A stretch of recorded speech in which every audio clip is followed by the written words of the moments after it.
Starting this week, the people of Birmingham will see their council tax rise by around 10%, their streetlights dimmed and culture grants halved. The City Council is effectively bankrupt. Nationwide, most households have seen their council tax bills increase just from yesterday. A little while ago, Steve Holden spoke to Elliot Keck about all of this. He's Head of Campaigns at the TaxPayers Alliance. I think all taxpayers will be deeply worried. Birmingham is just the worst example and the latest example, at least this year, of a council whose finances have really hit the wall. Birmingham residents will be facing an average of £163 council tax rise, but actually residents right across the country are facing an average council tax rise of 5.1%. That's over £100 for Band D taxpayers. So it's not unique to Birmingham, but Birmingham residents have certainly bearing the brunt of it. Yeah, because I believe council tax risen by about 5% for most people from yesterday. Correct. In England, could be up to about 21% in parts of Wales. Obviously, councils will say they blame the Tory government and the cost of living crisis on their decisions on what they've had to do.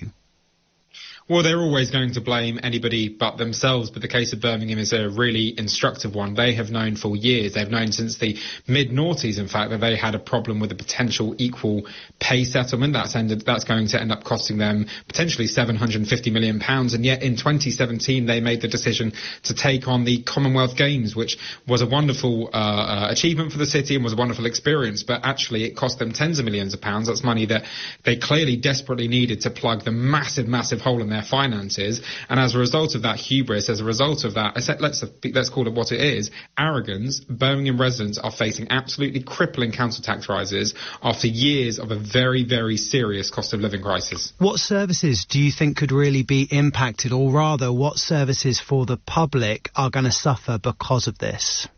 Well, you mentioned, I think, the dimming of streetlights. We're also going to see massive cuts to cultural services. Birmingham is the UK's second city. It's got quite an incredible cultural output. I lived there for a few years. It is a wonderful place, and a lot of those, often very worthy and noble institutions are going to see their funding cut. You may see changes to bin collections. You may see reductions in opening hours for libraries. It's going to be a really tough time for the people of Birmingham. Another story that we've been covering today, Elliot, I just wanted to get your thoughts on. It came from the Lib Dems, actually. They'd done research that found around 1.6 million pensioners could be dragged into paying income tax in the next 4 years. I believe 650,000 pensioners right now are now paying income tax for the first time this week. That's according to the Institute for Fiscal Studies. What is how do you think older people are going to suffer here, and could anything be done?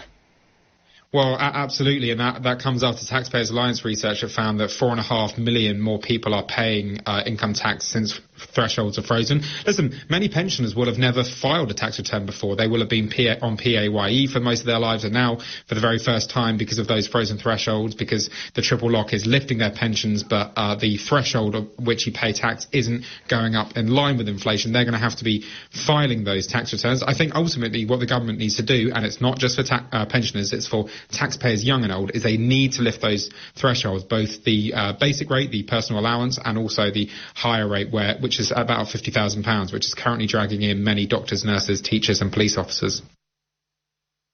That is